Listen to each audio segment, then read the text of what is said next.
Hello guys, this is Priyanka Prajapati और आप देख रहे हैं मेरा YouTube channel Augustus education. Guys, आज हम स्टार्ट करने जा रहे हैं class 10 state board science part 2 का 4th चैप्टर, जिसका नाम है एनवायरमेंटल मैनेजमेंट।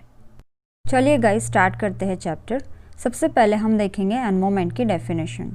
एनवायरमेंट एक ऐसा वर्ल्ड है, एक ऐसा फिजिकल एंड बायोलॉजिकल वर्ल्ड है जहाँ हम रहते हैं। अब फिजिकल सराउंडिंग जैसे कि atmosphere, water, soil etcetera etcetera, वही बायोलॉजिकल यानी plants, living organisms, human beings, micro organisms, bacteria, fungi etcetera etcetera. ये जो सारे कंस्टिट्यूएंट्स हैं एनवायरनमेंट के, ये सारे एक दूसरे पे डिपेंडेंट होते हैं। इसीलिए ये सारे कंस्टिट्यूएंट आपस में इंटरेक्शन शो करते हैं ताकि ये एनवायरनमेंट का बैलेंस मेंटेन रख सके। अब इसी कम्युनिटी को, जहाँ लिविंग ऑर्गेनिजम्स जैसे प्लांट एंड एनिमल्स इंटरैक्ट करते हैं among themselves as well as उन्हीं के फिजिकल एनवायरनमेंट जैसे कि सॉइल, एयर एंड वाटर के साथ, इसे हम कहते हैं इकोसिस्टम। एक लिविंग ऑर्गेनिज्म दूसरे लिविंग ऑर्गेनिज्म के साथ इंटरैक्ट करता है फूड चेन के थ्रू, यानी ही एक ऑर्गेनिज्म कंज्यूम करेगा दूसरे ऑर्गेनिज्म को। चलिए अगला एग्जाम्पल हम देखते हैं प्लांट्स। प्लांट्स फिजिकल एनवायरनमेंट से यानी ही सॉइल से वाटर और न्यूट्रिएंट्स एब्सॉर्ब करेंगे, वही एटमॉस्फेयर से कार्बन डाइऑक्साइड और सनलाइट के प्रेजेंस में फोटोसिंथेसिस प्रोसेस परफॉर्म करते हैं। सो ये था interaction between living and non living. Ecosystem के और भी कई बहुत सारे एग्जाम्पल्स हैं, जैसे grassland, parks, desert, mountain, aquarium, river, pond, lake. और इन एग्जाम्पल्स को हम दो कैटेगरीज में डिफ्रेंशिएट भी कर सकते हैं, एक एक्वाटिक इकोसिस्टम, दूसरा टेरेस्ट्रियल इकोसिस्टम। इकोसिस्टम बनता है टू मेन कंपोनेंट से, जो है अबायोटिक एंड बायोटिक कंपोनेंट्स। पहले हम देखेंगे अबायोटिक कंपोनेंट। अबायोटिक कंपोनेंट यानी नॉन लिविंग कंपोनेंट्स जैसे soil, water, air, carbon dioxide, nitrogen. Physical factors भी इंक्लूडेड होते हैं जैसे कि climate, light, temperature, pressure, humidity etcetera. वही अगर हम बायोटिक कंपोनेंट की बात करें तो बायोटिक में आते हैं लिविंग कंपोनेंट जैसे plant, animal, fungi, bacteria, micro organism etcetera. अब ये जो बायोटिक कम्युनिटी है इकोसिस्टम की, इसमें 3 टाइप्स ऑफ ऑर्गेनिज्म इंक्लूडेड है, प्रोड्यूसर, कंज्यूमर एंड डिकम्पोजर। तो चलिए अब हम इनकी बात करते हैं। प्रोड्यूसर्स वो ऑर्गेनिजम्स होते हैं जो खुद का फूड खुद प्रिपेयर करते हैं in presence of sunlight. Example जैसे प्लांट्स और कुछ बैक्टीरियाज। कंज्यूमर वो ऑर्गेनिजम्स होते हैं जो फूड के लिए अदर ऑर्गेनिजम्स पर डिपेंड करते हैं। इसमें एग्जाम्पल है ऑल एनिमल्स।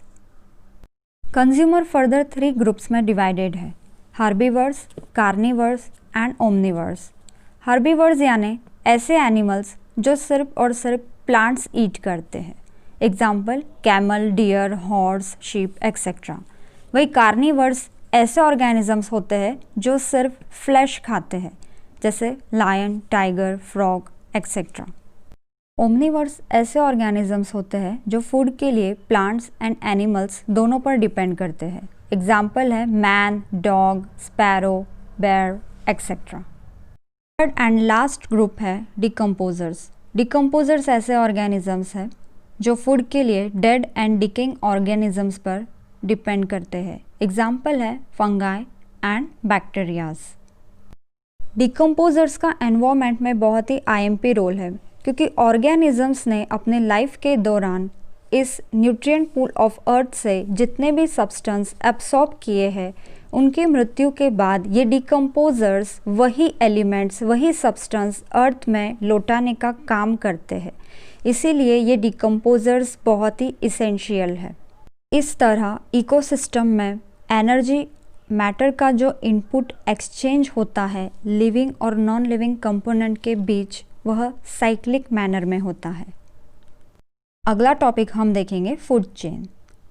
जो भी हम खाते हैं उसे हम कहते हैं फूड, और फूड एनर्जी कंटेन करता है और यही एनर्जी एक ऑर्गेनिज्म से दूसरे ऑर्गेनिज्म में ट्रांसफ़र की जाती है via food chain. So food chain और कुछ नहीं बल्कि एक सीक्वेंस है लिविंग ऑर्गेनिज्म का इस कम्युनिटी में, जिसमें एक ऑर्गेनिज्म दूसरे ऑर्गेनिज्म को कंज्यूम करता है, उस वक्त वह एनर्जी ट्रांसफ़र करता है।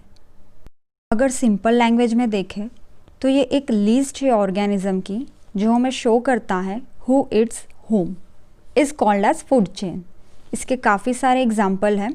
एक एग्जाम्पल हम देखेंगे प्लांट्स, जिसे खाता है ग्रास होपर को खाता है फ्रॉग और फ्रॉग को खाता है स्नेक, वही स्नेक को खाता है हॉक और हॉक को डिकम्पोजर्स। फूड चेन में एनर्जी का फ्लो हमेशा यूनिडायरेक्शनल ही होता है, ये कभी भी रिवर्स डायरेक्शन में देखने नहीं मिलेगा। यानी एनर्जी ग्रास से डियर और डियर से लायन ही आती है, लायन टू डियर और डियर टू ग्रास कभी नहीं जाएगी। अगला टॉपिक हम देखेंगे फूड वेब। वेब का मीनिंग होता है जाल। फूड वेब और फूड चेन में जो डिफरेंस है वो ये है कि फूड चेन में हमें एक सिंगल चेन ही देखने मिलता है, वही फूड वेब में हमें मल्टीपल फूड चेन्स देखने मिलेंगे। यानी फूड वेब में हमें बहुत सारे इंटरक्रॉसेस एंड लिंकेजेस देखने मिलेंगे among various species.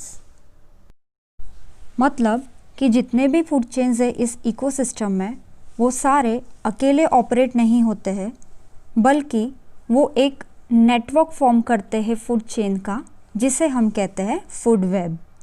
Food chain के एग्जाम्पल में हमने देखा ग्रास होपर खाएगा, ग्रास होपर को फ्रॉग, बट फूड वेब में ग्रास को डियर भी खा सकता है, रैट भी खा सकता है, ग्रास होपर भी खा सकता है। पर डियर की अगर हम बात करें तो डियर को टाइगर भी खा सकता है, लायन भी खा सकता है, फॉक्स भी खा सकता है। सो यहाँ पे हमें एक वेब लाइक स्ट्रक्चर देखने मिलता है जिसे हम कहते हैं फूड वेब। अगला टॉपिक हम देखेंगे ट्रॉपिक लेवल्स। ट्रॉपिक लेवल्स और कुछ नहीं, ये फूड चेन के कई सारे स्टेप्स होते हैं जिन स्टेप्स में एनर्जी ट्रांसफ़र देखने मिलती है। हर स्टेप अपने आप में एक ऑर्गेनिज्म को दर्शाता है। अगर सिंपल लैंग्वेज में कहा जाए तो ट्रॉपिक लेवल का मतलब होता है फीडिंग लेवल। ट्रॉपिक लेवल को हम 2 to 3 वेज में बता सकते हैं, जैसे producer, then herbivores, then carnivores, finally top carnivore.